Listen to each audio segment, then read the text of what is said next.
براہ راست آپ کو لے چلتے ہیں لاہور میں اس وقت اسپیکر قومی اسمبلی راجہ پرویز اشرف میڈیا سے گفتگو کر رہے ہیں. پانی کی طرح میری بھی یہ خواہش ہے کہ ملک میں استحکام ہو. اس ملک میں جب تک استحکام نہیں آئے گا، کیونکہ کوئی ملک بھی غیر یقینی کی کیفیت میں ترقی نہیں کر سکتا. معیشت تو چل ہی نہیں سکتی. پولیٹیکل سٹیبلٹی جو ہے وہ معاشی سٹیبلٹی. جب سیاسی استحکام ہوگا تو معاشی استحکام آئے گا. یہ آپس میں کنیکٹڈ ہیں. تو میں یہ سمجھتا ہوں کہ ہر جماعت کو یہ سوچنا چاہیے. جتنی پولیٹیکل پارٹیز ہیں وہ ہمارے ملک کی جماعتیں ہیں، وہ اسی ملک کے ہیں. سب کو ملک سے ہمدردی ہے، سب ملک سے پیار کرتے ہیں.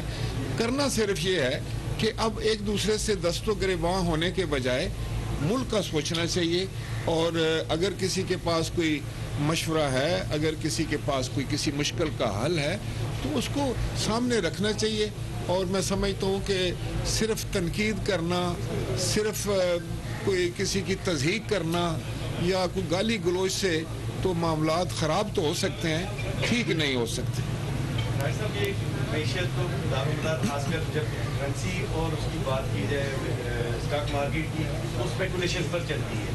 تو روز اگر اسی طرح کی اسپیکولیشن کسی کارنر سے آئیں، ملک کے فالٹ ہو گیا، ملک کے فالٹ ہوگا یا ہونے جا رہا ہے، تو ایسے بندے کو پھڑ کے اسے اندر کیوں نہیں کرتے؟ میں آپ کو بتاؤں کہ اللہ نہ کرے اس طرح کے الفاظ ادا کرنا بھی کفر. ملک میں اگر آپ غیر یقینی کی کیفیت پیدا کر دیں گے، لوگوں کا کانفیڈنس شیک کر دیں گے، لوگ جو ہیں وہ اعتماد جو ہے ان کا، اس کو اگر آپ گزند پہنچائیں گے تو یہ تو ملک دشمن ہی. پاکستان کبھی ڈیفالٹ نہیں کرے گا. میں آپ کو دعوے سے کہتا ہوں اللہ تعالیٰ نے اس کو ہر لحاظ سے نوازا ہے. مشکلات کس ملک کے سامنے نہیں آتی. تمام ممالک جو ہیں کسی نہ کسی دور میں انہوں نے مشکل حالات دیکھے، ان کا مقابلہ کیا، ڈیفیکلٹیز آئیں، مشکلات آئیں، پھر اس کو سرماؤنٹ کرنا ہوتا ہے. یہ تو نہیں ہوتا کہ آپ ہاتھ پاؤں جو ہے وہ چھوڑ کر بیٹھ جائیں اور یہ صرف تنقید کرنا شروع کر دیں. میں سمجھتا ہوں کہ یہ 22 کروڑ لوگوں کا ملک ہے اور اللہ تعالیٰ نے اس کو ہر لحاظ سے نوازا ہوا ہے. یہ مشکل اگر دن آئے بھی ہیں تو گزر جائیں گے.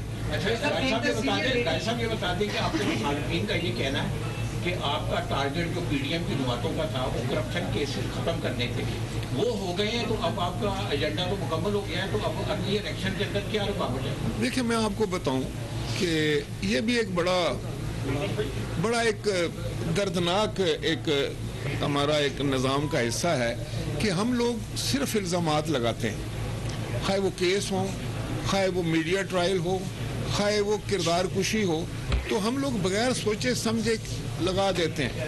اب میں آپ کو اگر ایک کیسز کی مثال دوں تو آپ خود حیران ہو جائیں گے. اب دیکھیں کہ لیڈرشپ پر کیا کیسز بنتے رہے. شہید محترمہ بے نظیر بھٹو پر کیسز بنائے گئے اور پھر ان کیسز کا فیٹ کیا ہوئی، آؤٹ کم کیا نکلی. اسی طرح میں سمجھتا ہوں کہ کوئی جماعت ایسی نہیں ہے کہ جس پر کیسز نہیں بنے. اور یہ جو رویہ ہے کہ آپ مخالفین کے چہرے خراب کر دیں، داغدار کر دیں، ان پر الزامات کی بارش کر دیں اور ان کو ایک میڈیا ٹرائل کرا دیں، اس کا ہوتی ہے. پہلے اخبارات اور ٹیلی ویژن کے اوپر جو ہے وہ تبصرے ہو جاتے ہیں، عدالتیں لگ جاتی ہیں، بدنام ہو جاتا ہے بندہ. اس کے بعد آپ 5 سال کے بعد کورٹ کہتی ہے کہ آپ کو باعزت طور پر بری کیا جاتا ہے، تو کیا عزت چھوڑتے ہیں کسی کی. تو آج مجھے کوئی ایک بندہ بتائیں جس کے اوپر الزامات نہیں ہیں پاکستانی سیاست میں، ایک کوئی بھی نہیں. اس وقت تو جو میں دیکھتا ہوں سین اور سکرین پر کوئی بچہ ہے. تو ہم کیوں ایسے کرتے ہیں؟ یہ ایک رواج بن گیا ہے کہ دوسرے کو آپ اتنا برا کہو کہ شاید آپ کا چہرہ چمک اٹھے. دوسرے کے چہرے کو داغدار کر دو، اس پہ خراشیں ڈالو، شاید آپ کا چہرہ کوئی بہتر نظر آنا. ایسا نہیں ہے. یہ سب نے پھر اس گلی میں سے ہی گزرنا ہوتا ہے. آج دیکھیں کہ عمران خان صاحب نے الزامات لگائے بہت، ہم نے بھی ایک دوسرے پر لگائے. آج ان پر کیا کیا الزامات لگ رہے ہیں. تو یہ میرا خیال ہے ختم ہونا چاہیے. اگر ملک نے ترقی کرنا ہے